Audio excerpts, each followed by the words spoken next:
অনেকদিন পর আমি আবার চলে এলাম তোমাদের সামনে। তো আশা করবো তোমরা সকলেই ভালো আছো, সুস্থ আছো, আর আমরাও এখন আপাতত সবাই ভালোই আছি। এই কটা দিন অনেক কিছু আমাদের সঙ্গে ঘটে গেছে, তো তোমাদের সাথে আমি সত্যি কথা বলতে শেয়ার করতে পারিনি। তো আজকে আমি তোমাদের সাথে সবটাই শেয়ার করবো, কী কী হয়েছে না হয়েছে অবশ্যই তোমাদের সাথে শেয়ার করবো। অনেকেই তোমরা আমাকে হোয়াটসঅ্যাপে মেসেজ করছো, তারপরে ইনস্টাগ্রামে করছো, আবার ফোনও করছো, মেসেঞ্জারেও আমাকে মেসেজ করছো। তো সত্যি কথা বলতে সবার রিপ্লাই তো সেভাবে দেওয়া হয়ে ওঠে না, সেই জন্যই ভাবলাম যে না, তোমাদের সাথে আমি ভিডিওতেই শেয়ার করি। তোমরা অনেকেই অনেক দিন ধরেই আমাকে বলছো যে ভিডিও কেন দিচ্ছ না, ভিডিও কেন দিচ্ছ না, কী প্রবলেম কী হয়েছে তোমার, একটু আমাদের সাথে শেয়ার করো, আমাদেরকে বলো। তো সেই জন্যই ভাবলাম যে না, একটা ভিডিও করি, ভিডিওর মাধ্যমে তোমাদের সামনে মানে তোমাদের সাথে আমি শেয়ার করি। তো সেই জন্যই আমি চলে এলাম।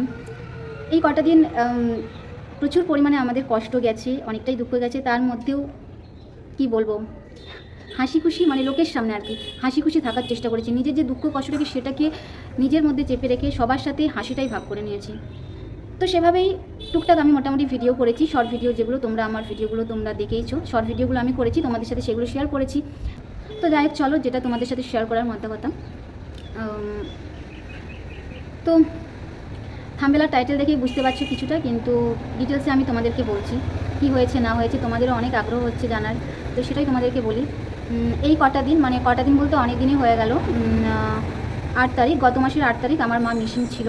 তো ফ্যামিলিতে আমাদের টুকিটাকি একটু অশান্তি হয়েছিল, তো সেই জন্যই মায়ের মন মেজাজ ভালো ছিল না, মনটা খারাপ হতে মা হচ্ছে যে চলে গিয়েছিল। তো কোথায় গিয়েছিল অবশ্যই আমি তোমাদেরকে বলছি, ভুলভাল জায়গায় জানি, আবার অনেকে অনেক কিছুই ভাবতে পারো। তো মা হচ্ছে যে গিয়েছিল আমার মাসির মেয়ের বাড়িতে, সেজো মাসির মেয়ের বাড়ি, বড় মেয়ের বাড়িতে, ওখানেই ছিল। প্রায় অনেক দিন ওখানেই ছিল, এই 3-4 দিন মতো হলো মাকে আমরা খুঁজে পেয়েছি। মানে সেই 8 তারিখ থেকে এই 3-4 দিন হলো, বুঝতে পারছো কতদিন পর্যন্ত আমরা মাকে খুঁজেছি।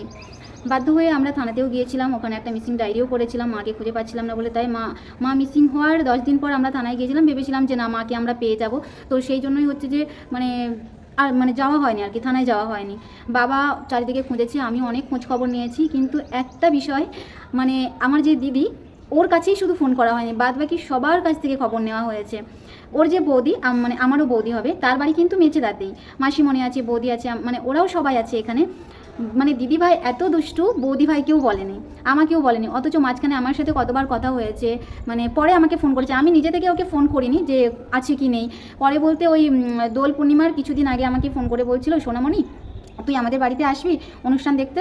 আমি বলছি না রে, হবে না, এরকম মা এমনিতে মিশে গেছে, তোরা তো জানিসই। মানে বৌদির কাছ থেকে দিদি খবর পেয়েছে, কিন্তু আমি জানি যে দিদির কাছে গেলে নিশ্চয়ই বৌদিকে বলবে, বৌদি আমাকে বলে দেবে, আমি এরকম জানি। কিন্তু মানে দিদিভাই যে একদমই বলবে না আমাকে, সেটা আমি সত্যিই ভাবতে পারিনি।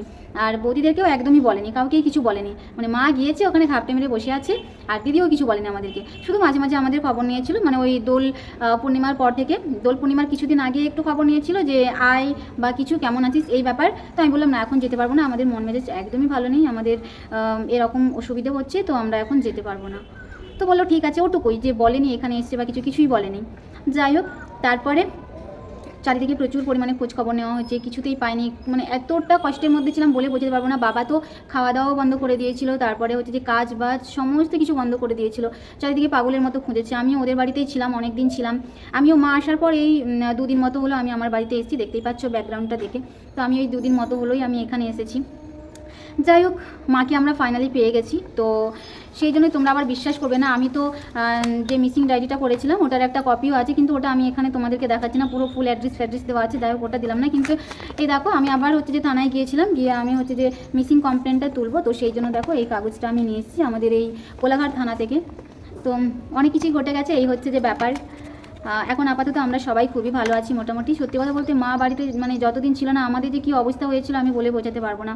মা ছাড়া না সবাই একেবারে অসম্পূর্ণ, মানে বাড়িটাই পুরো ফাঁকা ফাঁকা লাগছিল, এতটাই খারাপ লাগছিল।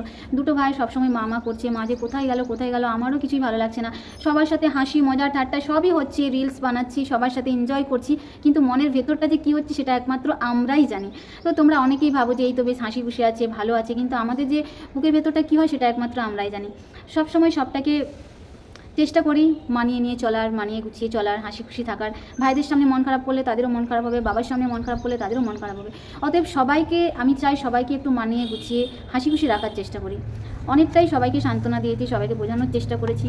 তো এই আর কি, বড় হয়েছি, বড় মেয়ে হয়েছি, তো এভাবেই চলছে, সবাইকে মানিয়ে গুছিয়ে নিয়ে চলছি।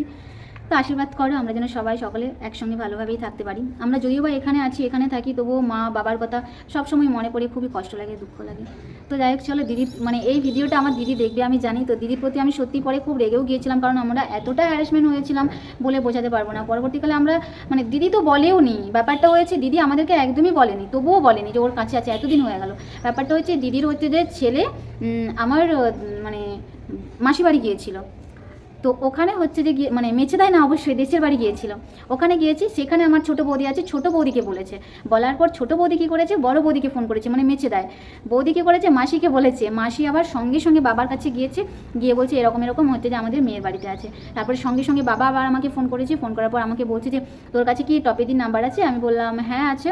বলছে তুই ইমিডিয়েট ফোন কর, ওখানে মা আছে। তো আমি বললাম ঠিক আছে চলো, আমি ফোন করছি। আমি বলছি যে আমার সাথে তো দুদিন আগে কথা হলো, খবর নিল, কিন্তু আমাকে কিছুই জানায়নি, কিছু বলেনি। বলছে না ওখানেই আছে। তো যাই হোক, ফোন করলাম, করার পর আমি যখন জাপটে ধরেছি দিদিকে, বললাম যে না তোদের বাড়িতেই আছে, তুই সত্যি করে বল, আমার টিপি করে বল। তো অনেক টিপি দেওয়ার পর তারপরে বলছে হ্যাঁ রে এখানেই আছে, ভালো আছে, সুস্থ আছে। তো আমি বললাম ঠিক আছে চল, শুনে ভালো লাগলো যে মা তোদের ওখানে আছে। কারণ আজকাল তো দিনকাল ভালো নয় না, তো সেই জন্যই একটা ভয় তো থেকেই থাকে। নেগেটিভ কী বলো তো, মানুষের মধ্যে নেগেটিভ চলেই আসে। জানি আমার মা ভালো, কিন্তু চলতে পথে হয়তো রাস্তায় চলতে পথে মানুষের তো অভাব নেই, খারাপ মানুষের তো অনেক রকম চিন্তাভাবনা আমাদের, খারাপ মাইন্ড চলেই আসে। তো সেই জন্য অনেক টেনশনের মধ্যেই ছিলাম। তো যাই হোক, ভগবানের আশীর্বাদে মাকে পেলাম, মা ফিরে এসেছে। বাবা গিয়েছিল মাকে আনতে, তো মা এসছে, আমরা এখন সবাই মোটামুটি ভালোই গেছি। তো টুকিটাকি অশান্তি লেগেই থাকে, আমারও খুব খারাপ লেগেছিলো। অশান্তি হলো বলে মা একেবারে চলে যাবে, আমাদের কথা একটুও ভাবলো না। তো যাই হোক, মা কিন্তু আমাদের কথা সত্যি ভেবেও ছিল। মা দিদিকে অনেকবার ফোন করেও মানে অনেকবার বলেও ছিল যে তুই একটু ফোন লাগাই, সোনামণির সাথে কথা বলবো, কিন্তু দিদি হচ্ছে যে লাগাতে চায়নি। দিদি বলছে যে না ব্যালেন্স নেই, এই নেই সেই নেই, তো এরকম করে দমিয়ে রেখেছিল। আর কি করা যাবে। যাই হোক চলো, আর আজকে ভিডিওটা এখানেই শেষ করলাম। নেক্সট ভিডিওতে আবার তোমাদের সাথে দেখা হচ্ছে। আর অনেক ব্লগ হয়ে গেছে আমার, তো ওইগুলো অবশ্যই তোমাদের সাথে শেয়ার করবো আস্তে আস্তে, ঠিক আছে? তো চলো টাটা।